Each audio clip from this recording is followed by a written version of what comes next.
Inspirer, podcaster avec TBS Éducation. Bonjour à toutes et à tous, bienvenue dans ce tout premier épisode du podcast TBS Éducation, un nouveau format qu'on est ravis d'ouvrir avec vous aujourd'hui. Et pour ce premier épisode, nous avons le privilège d'avoir deux invités de marque, notre directrice générale, Madame Stéphanie Lavigne. Bonjour. Bonjour. Et nous avons également à nos côtés Monsieur Samuel Fosso-Wamba, qui est directeur de la recherche à TBS Éducation. Bonjour. Bonjour. Alors dans ce premier épisode, on a voulu parler d'un sujet très actuel qui est ChatGPT et son influence dans l'enseignement. Avant de rentrer dans le vif du sujet, Madame la directrice générale, à quoi peut-on s'attendre dans les épisodes à venir ? Ces podcasts vont nous aider à montrer un petit peu tout ce qu'on fait dans cette belle école et comment on enseigne aujourd'hui à nos étudiants. Très contente qu'on lance cette série de podcasts, surtout à l'occasion des 120 ans de l'école. L'école créée en 1903, on n'apprend plus du tout aujourd'hui pareil qu'on apprenait en 1903. Donc ce ChatGPT, c'est aujourd'hui une révolution, un bouleversement dans l'éducation et on va voir un petit peu avec toute cette série de podcasts comment on intègre les nouveaux enjeux, de nouveaux sujets, les problématiques qui concernent l'enseignement et puis on va traiter de sujets de recherche pour voir comment tout ce que font nos enseignants-chercheurs, on arrive à le diffuser, on dit le vulgariser. Alors c'est un sujet qui est extrêmement vaste, peut-être Monsieur Fosso-Wamba, vous pouvez nous rappeler ce qu'est ChatGPT, son fonctionnement un peu général. Oui, ChatGPT en fait fait référence à un langage élaboré à partir d'une intelligence artificielle développée par la firme américaine OpenAI et qui a environ 175 milliards de paramètres entraînés pour répondre à des questions, interagir avec l'utilisateur et surtout générer des réponses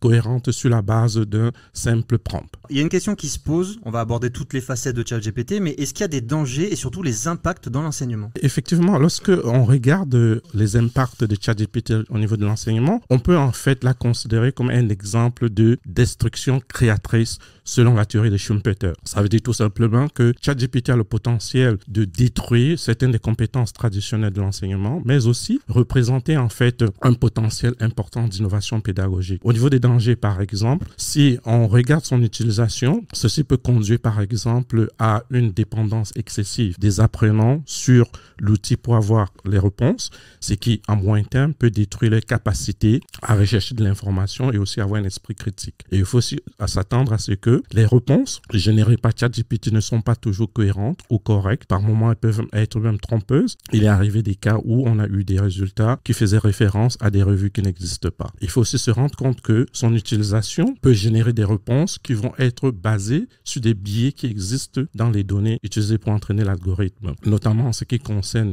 les questions de genre, les questions de race et des religions et certaines questions qui sont sensibles, ce qui fait qu'il faut faire très attention. Et bien évidemment, l'utilisation de ChatGPT va aussi créer des questions d'éthique, des questions de protection des données personnelles. Par exemple, comment est-ce qu'on va gérer les données personnelles et les données sensibles des apprenants et des enseignants qui sont générées dans des conversations? Il y a énormément de questions qui se posent et c'est vrai qu'on a commencé à préparer ce podcast il y a quelques semaines.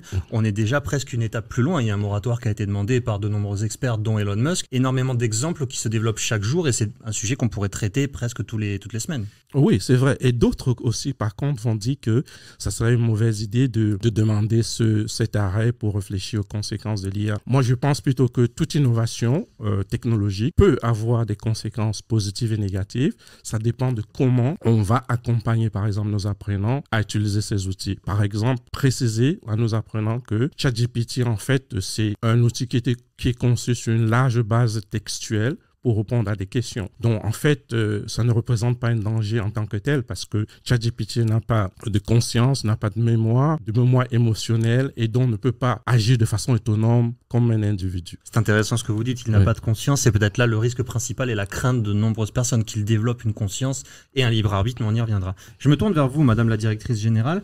Comment est-ce qu'on peut assurer l'acquisition des compétences des apprenants justement à l'ère de ChatGPT ? Alors d'abord, il faut savoir que TBS Éducation, c'est une école qui a mis en son centre le bien-être pédagogique. En gros, qu'est-ce qu'on déclare être comme école ? Une école qui essaye de donner les meilleures conditions d'apprentissage aux étudiants et aux profs, les meilleures conditions d'enseignement. Donc on n'a pas attendu l'intelligence artificielle pour se poser des questions sur comment on enseigne, comment on apprend, comment on évalue.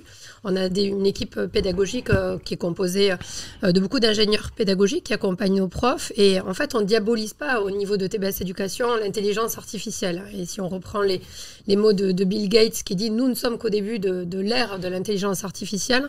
Je pense que c'est un postulat qui est sage et qui nous invite à avoir une approche de l'IA et de ChatGPT tournée vers les dérives, les usages. On est très centré dans l'équipe sur la notion d'éthique, comment on va réguler un petit peu tout ça.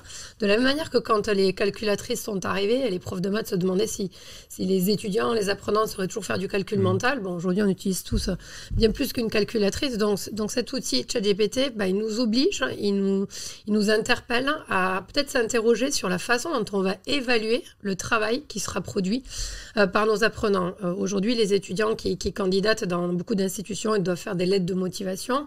Bon, on sait aujourd'hui qu'avec cet outil, on peut la faire à votre place. Donc, peut-être que ce qu'on va évaluer, c'est quelque chose de différent. On va changer les formats. Donc, on réfléchit beaucoup à l'heure actuelle avec les professeurs de l'école sur ces outils qu'on va mettre en place pour tester l'acquisition de connaissances. Mais du coup, c'est vrai qu'à TBS Éducation, on appréhende vraiment l'arrivée de ces outils de l'IA de façon sereine et pas diabolique. Est-ce que ça n'a pas été justement difficile de se positionner en tant qu'école? On a vu par exemple Sciences Po Paris qui a totalement interdit l'utilisation de cet outil.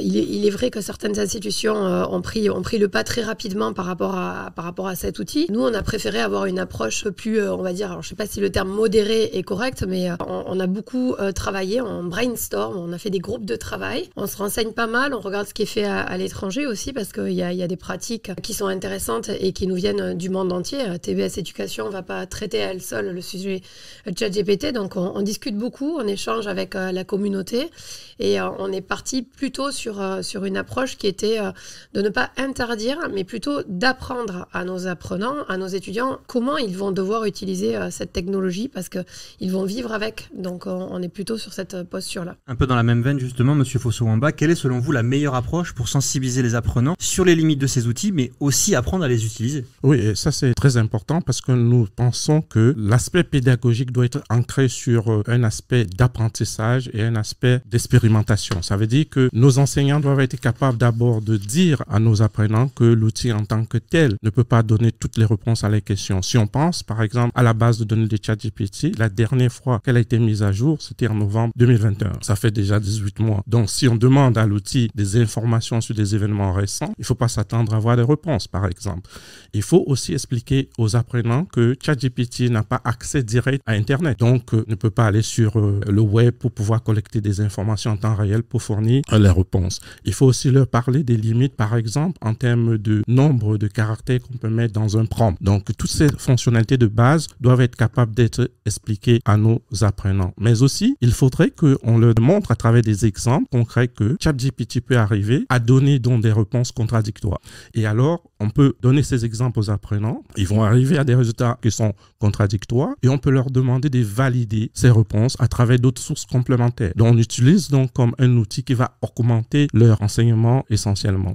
Mais aussi, nous pensons que lorsque nous allons intégrer de façon plus grande les outils de ChatGPT dans nos enseignements, il faudrait qu'on essaie donc de développer du matériel pédagogique qui va faire plus appel à d'autres compétences de nos apprenants. Par exemple, la capacité à expliquer ce qu'ils ont eu de ces résultats, donc la communication, leur capacité d'esprit de synthèse de toutes les informations collectées, l'esprit critique et surtout être capable de développer d'autres compétences de groupe, assurer la coordination des membres de ces groupes et surtout plus d'ouverture. Ce sont des choses que l'on faisait déjà et dont ces outils vont venir essentiellement augmenter ces compétences au sein de nos communautés apprenantes. Une dernière question et j'aimerais vous entendre tous les deux sur le sujet. Est-ce que vous pensez qu'il faut avoir peur de ChatGPT? Il y a moult films au cinéma qui ont développé ces scénarios et je vais prendre à témoin un événement très récent, le robot qui a été développé par Google, à qui on a demandé de nous confier quelque chose qu'il n'avait jamais confié à personne et il a dit justement que sa peur était d'être oublié. Donc on parlait tout à l'heure de libre arbitre, de conscience. Est-ce qu'on n'y est pas déjà quelque part? Est-ce qu'il faut considérer ça comme un danger? Moi je pense qu'il est tout à fait légitime et compréhensible qu'on ait des craintes par rapport à ChatGPT en particulier et l'IA en général. Mais il faut toujours se dire que toute innovation technologique apporte ses craintes, apporte aussi son potentiel. Aujourd'hui il faut reconnaître que ChatGPT va avoir un impact important sur notre vie quotidienne, sur l'économie et surtout sur l'humanité. Mais la question fondamentale qu'il faut se poser, c'est comment on va être capable d'amener nos apprenants ou la communauté à s'approprier ces outils, malgré les craintes, malgré même souvent leur défiance. Donc, nous, c'est là qu'intervient une institution comme la nôtre en termes d'enseignement et surtout en termes de pédagogie pour pouvoir les aider à s'approprier ces outils en les aidant à comprendre les limites de l'outil, comment l'utiliser en tenant compte de leur contexte. Et il ne faut pas toujours oublier, comme je l'ai dit tantôt, ChatGPT en tant que tel ne représente aucun danger, tout simplement parce que c'est un outil qui a été développé sur une base large de connaissances textuelles. Donc ça ne représente pas aujourd'hui un danger en tant que tel. C'est une autre histoire pour les autres intelligences artificielles. De mon côté, je pense qu'on peut comprendre dans l'opinion publique et au sein de notre communauté toutes les craintes qu'il y a autour de l'utilisation de cette intelligence artificielle. Honnêtement, ça fait quand même très film de science-fiction et série de Netflix sur... je vous donne un petit exemple. Début d'année, vous souhaitez les vœux de bonne année aux collaborateurs. Et donc, moi, je rédige un texte pour souhaiter bonne année à l'ensemble des étudiants, des profs et de notre personnel. Et puis, quelques minutes après l'avoir envoyé, je le teste avec ChatGPT pour voir comment il aurait écrit les vœux au personnel, alors que l'outil ne connaît pas l'institution quand moi, je la connais. Les résultats étaient un petit peu bluffants et ça m'a beaucoup questionné.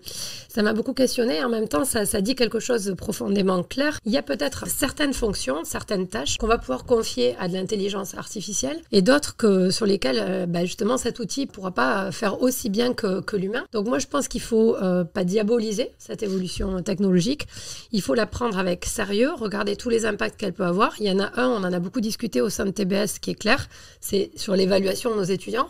On va leur donner un travail à faire à la maison, on sait qu'il peut être fait par un robot. Alors du coup on s'est dit qu'on allait un petit peu contourner ça d'une façon claire, c'est puisque le robot peut faire le travail à la place de l'élève, on va tester autrement. Donc on va peut-être redonner quelque chose qui est important pour nous en tant qu'éducation, c'est la place à l'oral. C'est-à-dire qu'au lieu de faire un truc à la maison, il pourra le faire à la maison avec un robot, mais il n'empêche qu'à un moment donné, quand on l'évaluera, il faudra qu'il le fasse devant un professeur. Donc on va resacraliser peut-être la relation étudiant-prof, en tout cas c'est comme ça que je le vois. Donc ça va imposer beaucoup de changements dans nos règlements intérieurs, la façon dont on évalue les connaissances, mais avec quelque chose qui est assez important et même très sacré dans l'école, qui est cette relation orale, présentielle, physique entre un prof et un apprenant. Moi, je suis plutôt subjuguée par les effets positifs que ça peut avoir. Et après, comme l'a dit Samuel, le vrai sujet pour nous, c'est vraiment l'encadrement de cet outil avec, en ce qui me concerne au niveau de la direction de TBS Éducation, tous les impacts en termes d'éthique qu'il nous faudra bien cerner et contrecarrer. Écoutez, en tout cas, c'est un sujet dont on pourrait débattre de longues heures et on aura peut-être l'occasion de refaire un podcast